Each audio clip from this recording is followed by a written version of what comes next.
You were born to win. But to be a winner, you must plan to win, prepare to win, and expect to win. Hi everyone, welcome back to my channel. This is me Molly, and in today's video, आज मैं आपको बताने जा रही हूँ how to prepare yourself for class 10 boards effectively plus efficiently. But before starting with the video, subscribe to my channel, hit the notification bell, and like this video. Let's start. Let's begin with the golden tip, and that is to solve a number of PYQs. PYQs stand for previous year questions. It can be of 10 years, the past 10 years, or it can be of past 5 years. I recommend you practicing the past 10 year questions, and what I see in most of the students is that they're committing a huge mistake by solving the sample papers instead of solving the PYQs. जैसे papers start होते हैं, they solve a lot of sample papers, but to be honest, that might only help you if you want to know the paper pattern. But if you want to know the paper pattern plus the most expected questions, then you must skip to PYQs instead of doing the sample paper questions. So पहली golden tip ये है. So if you start practicing PYQs from now, I am guaranteeing you 95 above percentage. Tip number 3, ये बहुत सारे बच्चों ने मेरे से कॉमन पूछा था, शुड बी टेक ट्यूशंस और anything like that. To be honest, tuitions 10th में, Really? Are you serious? you have the biggest platform, and that is YouTube, where educators from all over the world teach you in the best possible manner. So why is there a need to just take some tuitions from your coaching center, from your nearby locations, or from the famous tutors you have in your locality? आपके पास पहला तो ये है कि आप पे source है. Source आप पे ये है कि आप पे इतने सारे एजुकेटर्स हैं. The problem is only with you. जब आपके पास कोई चीज़ फ्री की आ जाती है, you don't give significance to that thing. आप उसकी जो इंपॉर्टेंस होती है एकदम भूल जाते हैं. And the thing which is not free and you have to pay for that, you give more importance to that thing. लेकिन आपको ऐसा नहीं सोचना चाहिए. यूट्यूब पे वही पढ़ाएंगे, टू बी ऑनेस्ट वो ज़्यादा अच्छा पढ़ाएंगे यूट्यूब में than any other teacher in your locality. So tuitions आपको कोई लेने की ज़रूरत नहीं है, because self study is the most important thing. Tuition अगर आपके फ्रेंड्स जा रहे हैं उनको जाने दीजिए. अगर आपको पता है कि आप कितने कंसिस्टेंट है एंड आप खुद ब खुद में कितना ज़्यादा पढ़ सकते हैं और उनसे ज़्यादा नॉलेज ग्रास्प कर सकते हैं than they are grasping by going to those tuitions, so मैं रिकमेंड करूँगी not to go any tuitions. Instead of that, you can join the Radiant batch for class 9th and class 10th, in which entire syllabus of class 9th and class 10th is completed at a very decent amount. क्या आप भी ICSE से 9th और 10th करने जा रहे हैं? So I have a very big news for you. आ गया है Radiant batch for ICSE 9th foundation plus ICSE 10th foundation plus ICSE 9th Olympiads and classes plus class 10th Olympiads, that is ICSE Olympiads and classes as well.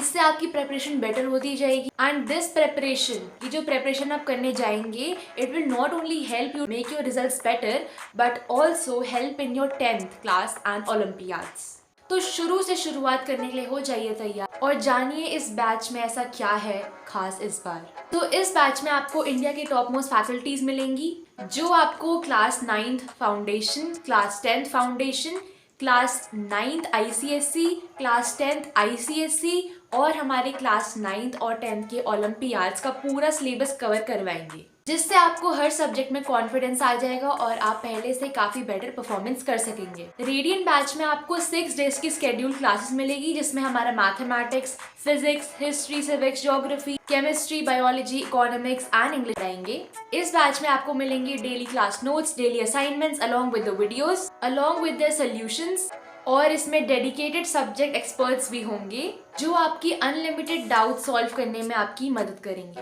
साथ ही इस batch में आपके सारे चीज़ें schedule कराई जाएंगी, जैसे सब्जेक्ट वाइज ऑब्जेक्टिव टेस्ट्स, ताकि आप बन सकते हैं एकदम exam perfect.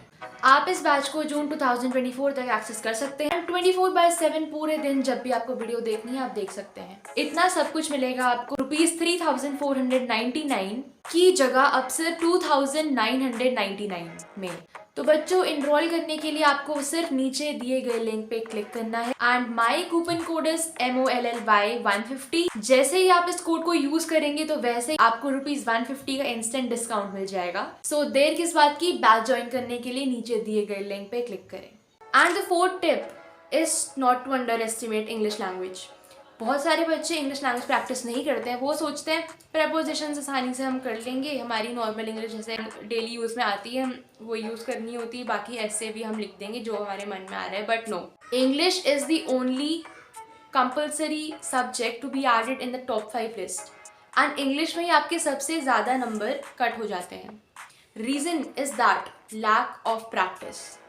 Even if you practice 10 prepositions, 5 prepositions in one day, just imagine 1 month में आप कितने prepositions कर लेंगे.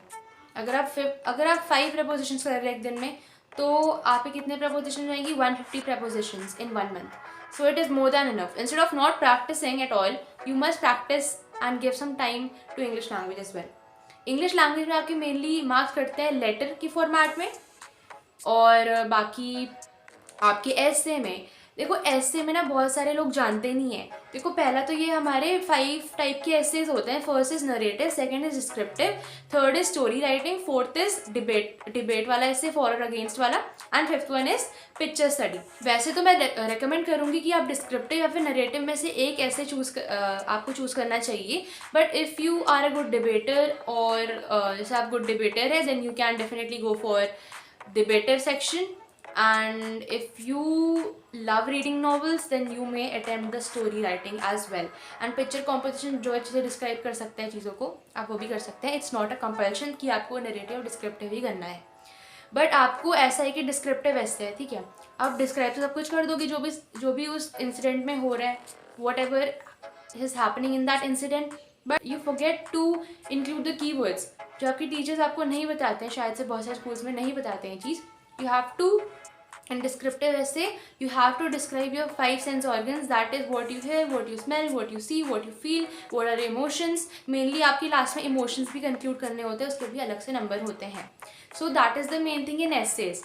बात की जाए ग्रामर पोर्शन की, ट्रांसफॉर्मेशन ऑफ सेंटेंसेज है, उसके बेसिक रूल्स होते हैं. मैं आपको यहाँ पर दिखा देती हूँ, अगर आपको दिख रहा होगा.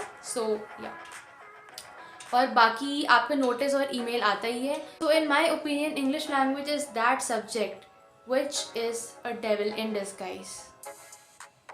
Tip number 5 is to write the keywords, quotations and elaborated answers in English literature. Let's take an example. The first thing you have to know about is the figure of speeches, be it auditory, olfactory, hyperbole, pathetic fallacy, etc. वैसे तो quotations हम 11th में use करते हैं, but अगर आप use कर सकते हैं it's very good. Quotations are basically the lines from the book itself which supports your answer. And a very important tip is not to exaggerate your answers. Tip number 6. Mathematics is the most scoring subject in your class 10th, and उसमें आपके basic questions आते हैं. If you are thinking that board में ऐसे questions आएंगे, जैसे आपके examples में कभी कभी बहुत टफ क्वेश्चंस आ जाते हैं, then let me just tell you 2 से लेकर 1% तक के क्वेश्चन होंगे जो आपके थोड़े मीडियम या फिर हार्ड लेवल पे होंगे. बाकी सारे लाइक वेरी इजी लेवल. सो जिस सब्जेक्ट में चांसेस हैं फुल स्कोर करने के, you should try your best to score full in that subject. And for mathematics I just want to say that graph practice करना, उसके अलग से 4 मार्क्स होते हैं. प्रोबेबिलिटी के इजी क्वेश्चंस होते हैं, आपके बॉल्स वाले क्वेश्चंस आ जाते हैं, उसमें डाइस वाले क्वेश्चंस आ जाते हैं. ट्रिग्नोमेट्री बहुत सारे सोचते हैं कि हम जितना भी प्रैक्टिस करें हम बिना सोल्यूशन देखे प्रूव नहीं कर पाते हैं. देखो believe me, first just right the question, उसके बाद खुद से सॉल्व करने की कोशिश करो. जैसा भी करो लेकिन करो. बाद में अगर आपसे ना हुए तब आप एग्जाम्पल पे स्केप मतलब तब सोल्यूशन देखिए. ऐसा नहीं कि सोल्यूशन देखते देखते आप प्रैक्टिस कर रहे हैं, आपको तभी आइडिया आएगा. एंड एक फॉर्मूला बुक बना दो मैथ्स की.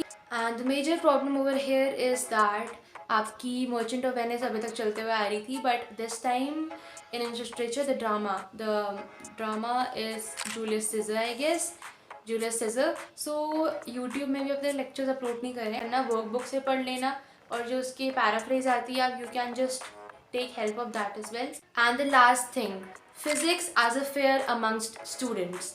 Physics is a fair, and I know it's really very painful when you don't get the answer in the numericals part and just forget everything like the refraction diagrams and all those things.